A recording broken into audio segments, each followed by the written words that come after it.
హైదరాబాద్ లో జరగబోయే మనీ మంత్ర money manifestation classes కి ఇప్పుడే కాల్ చేసి రిజిస్టర్ అవ్వండి. లీలాననాంబుజమధీరముదీక్షమాణం నర్మాణి వేణువివరేషు నివేశయంతం డోలాయమాననయనం నయనాభిరామం దేవం కదానుదయితం వ్యతిలోకయిష్యే. భాగవత కథాసుధ తరువాయి భాగం 8వ రోజు కథలోకి వచ్చాం. అయితే శ్రీకృష్ణ లీలలు వింటున్నామండి.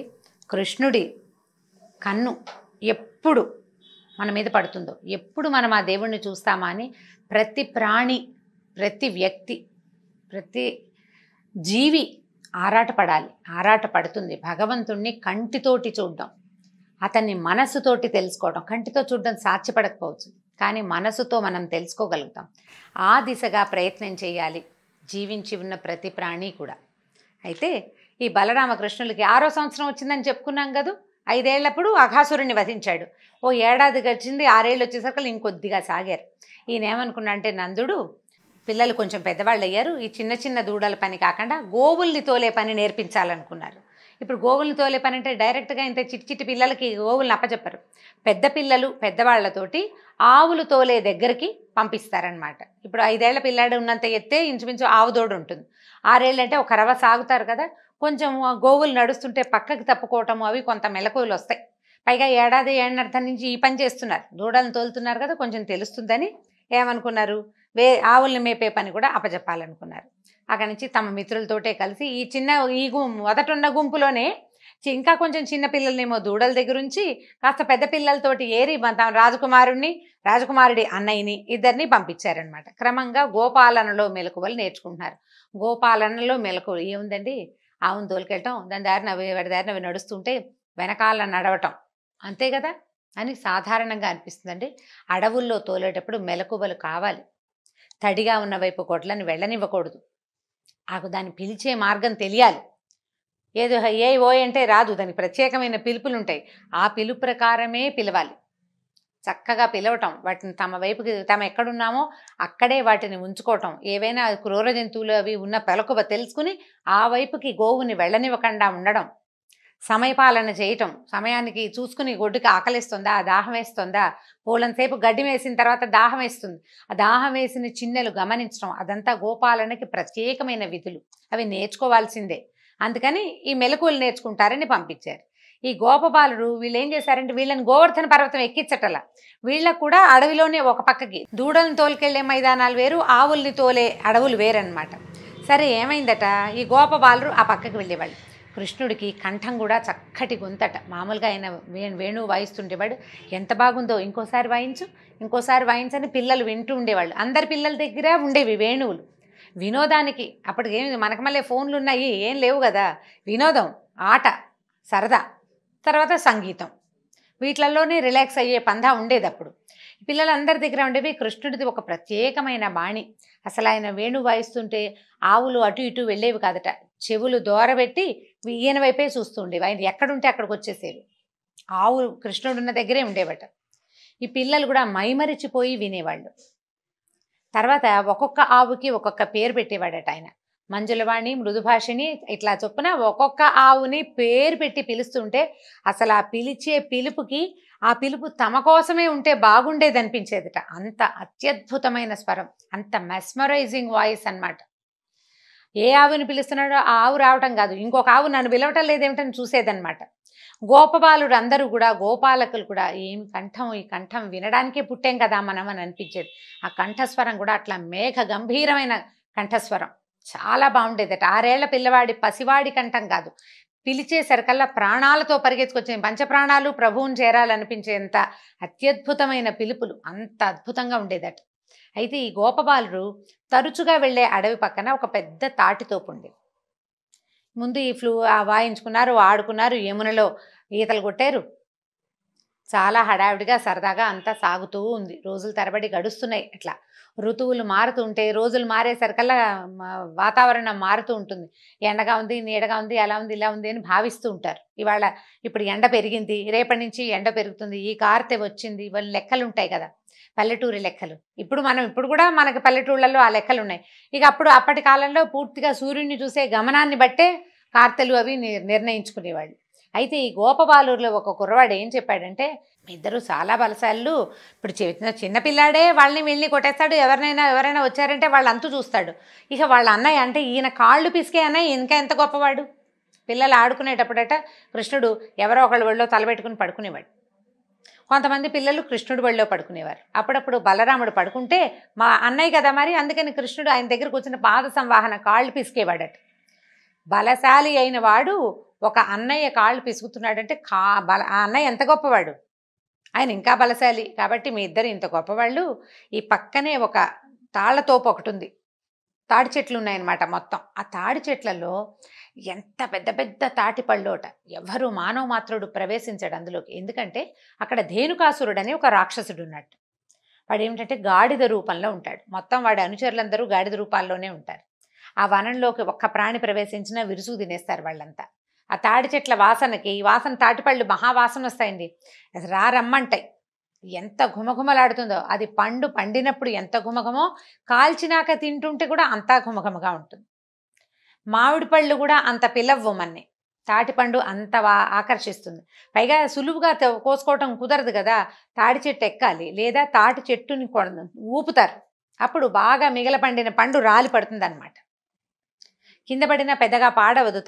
తెలుసుంటుంది కదా అందరికీ తాటిపండు అంటే ముంజకాయలు తింటాము, అవి బాగా ముదిరిపోయిన తర్వాత పండిపోతాయి. ఈ ముంజలకి బయట ఉండే గుజ్జు ఇలా తినడానికి బాగుంటుంది అనమాట, చాలా రుచిగా ఉంటుంది. అయితే వీళ్ళేం చెప్పారు, ఈ గోపబాలూరులో పెద్దవాడైన కుర్రాడు పక్కన ఉన్న తాళ్లతోపులో పెద్ద పెద్ద తాటిపళ్ళు ఉన్నాయి. ఆ తాటిపళ్ళని ఎవరు కోసుకోవడానికి వీల్లేదు. అక్కడ ఉన్న ధేనుకాసురుడు ఎవరిని లోపలికి రానివ్వడు. మీ ఇద్దరు ఇంతమంది రాక్షసులను చంపారు అంటే, తమ్ముడు చంపాడు, అన్నయ్య పక్కనే ఉన్నాడు, అన్నయ్య సహాయం ఉంది కదా. ధేనుకాసురుడు అప్పుడు అన్నయ్య కూడా సహాయం చేశాడు. కాబట్టి నువ్వేం చేస్తావంటే మా మాట విని చక్కగా మీ ఇద్దరు అందులోకి వెళ్ళి కాసిన తాటిపళ్ళు కోసుకొస్తే అందరం కలిసి తిందామన్నారు. ఇది బాగానే ఉంది కదా, తాటిపళ్ళు తేవాలంటే సరే కృష్ణుడు అన్నాడు, భయానికి ఏముంది, అందరం వెళ్దాం పదండి, ఎవరు వస్తారో చూద్దాం అనేసరికి ఉత్సాహంగా ఉంది వీళ్ళకి. తాటి చెట్లని అంటే ఏదైనా పండు ఎవరైనా తెచ్చి పెడితే ఉండే ఉత్సాహంతో పాటు అదొక ఉత్సాహం అయితే, మనమే స్వయంగా కోసుకుని తింటుంటే ఇంకా గొప్ప ఉత్సాహంగా ఉంటుంది. పిల్లలందరూ కొంతమంది పెద్ద పెద్ద పిల్లలంతా బయలుదేరారు, చిన్న పిల్లలు ఇక్కడే కూర్చున్నారు చద్దెనాలు ఆరగిస్తూ. సరే వీళ్ళంతా లోపలికి వెళ్ళేసరికల్లా ఏమైంది, లోపలికి వెళ్ళేసరికి పెద్ద పెద్ద తాడి చెట్లు చాలా పెద్దవి. ఈయన ఏం చేశాడట, ఒక్క తన్ను తన్నేట బలరాముడు ఒక చెట్టుని తన్నేసరికల్లా జల జల జలమని తాటిపళ్ళు పడ్డాయి.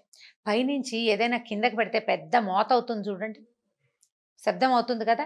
పైగా ఈ తన్నిన తాడి చెట్టు, దానికి ఆకులు ఇట్లా బయటికి విస్తారంగా బయటకు వస్తాయి కదా, పక్కనున్న తాటి చెట్టుకు తగిలేసరికల్లా ఈ ఆకుల మోత కూడా చాలా పెద్ద మోత. ఈ పెద్ద మోత అయ్యేసరికల్లా ధేనుకాసురుడు పరిగెత్తుకుంటూ వచ్చేసాడట. ఎవరో వచ్చారు తాళ్లతోపులో. కానీ రావటం ఇతను ఏం చేస్తాడంటే, ఈ గాడిద రూపంలో ఉంటాడు కదా, ముందు కాళ్ళతోటి శక్తి ఏమి ఉండదు, గాడిద వెనక్కి తిరిగి వెనకాళ్ళతోటి తంతుంది. వెనక్కి తిరిగి ఈ బలరాముడిని తన్నబోయాడట. ఎప్పుడైతే వెనక్కి తిరిగి కాళ్ళు తన వైపు లేచాయో బలరాముడు ఊరుకుంటాడు. ఈయన ఏం చేస్తాడు, అంతకంటే వేగంగా కదిలి 2 కాళ్ళని ఒక చేత్తో పట్టుకున్నాడట. ఇట్లా పట్టుకోవటం ఏమిటి, గాల్లో గిర గిర గిర గిర తిప్పేశాడు. అపరిమితమైన బలశాలి బలరాముడు, చాలా బలంగా ఉంటాడు. 6 ఏళ్ల పిల్లాడంటే ఎంత ఉంటాడు, గాడిదంత ఎత్తుంటాడేమో అంతే. అయినా పట్టుకున్నాడు. ఈ తిప్పేసరికల్లా ఈ తిప్పిన విసురుకే అతని ప్రాణం పోయింది. ఈ చేతిలో ఉన్నటువంటి రాక్షసుడి శరీరాన్ని ఒక తాడి చెట్టుకేసి విసిరి కొట్టాడట. కొట్టేసరికల్లా ఆ తాడి, ఇతని మహాకాయం ఇది వెళ్ళి తగలంగానే ఆ తాడి చెట్టు విరిగి పక్క తాడి చెట్టు మీద పడింది. పళ్ళు జలజల రాలినాయి. ఇది పోయి 2వ చెట్టు, ఆ 2వ చెట్టు పోయి 3వ చెట్టు మీద పడి వరుసగా ఒక చెట్టు మీద ఒక చెట్టు పడి చెట్లన్నీ కూలిపోయింది. ఈ గలాభాకి ఎప్పుడైతే ఈ చావు కేక పెట్టిన రాక్షసుడు కాళ్ళు పట్టుకుని తిప్పేసరికల్లా వాడు కామ్గా ఎందుకుంటాడు, పెద్ద పెద్ద కేకలు పెట్టాడు. ఓండ్ర, గాడిద ఓండ్ర పెడుతుంది కదా, ఆ ఓండ్ర అది కూడా చావు కేకలాగా వినపడేసరికి ఆ లోపల ఉన్న రాక్షసులందరూ గాడిదల రూపాల్లో బయటకు వచ్చేసారు.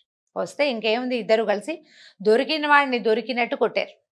కృష్ణుడు బలరాముడు కూడా. ధేనుకాసురుడు బలరాముడి చేతిలోనే మరణించాడు. ఆ తర్వాత ఇదేమిది, తాడి చెట్టు పోయి ఇంకో దాని మీద పడింది. వరుసగా ఒక్కో చెట్టు పడిపోయినాయి. వీళ్ళంతా వచ్చిన వాళ్ళని ఇద్దరు వాళ్ళ మీద పడ్డ. వీళ్ళకి ఏంటంటే వాటికి వచ్చింది గాడిదలు కాబట్టి వెనక్కి తిరిగి వెనకాళ్లతోటే యుద్ధం చేయగలవు. ఆ కాళ్ళు ఎత్తినప్పుడు తమ కాళ్ళని ఎవడైనా పట్టుకుంటున్నారేమో వెనకాల ఉన్నవాడు అనే ధ్యాస ఉండదు, వాటికి తెలీదు.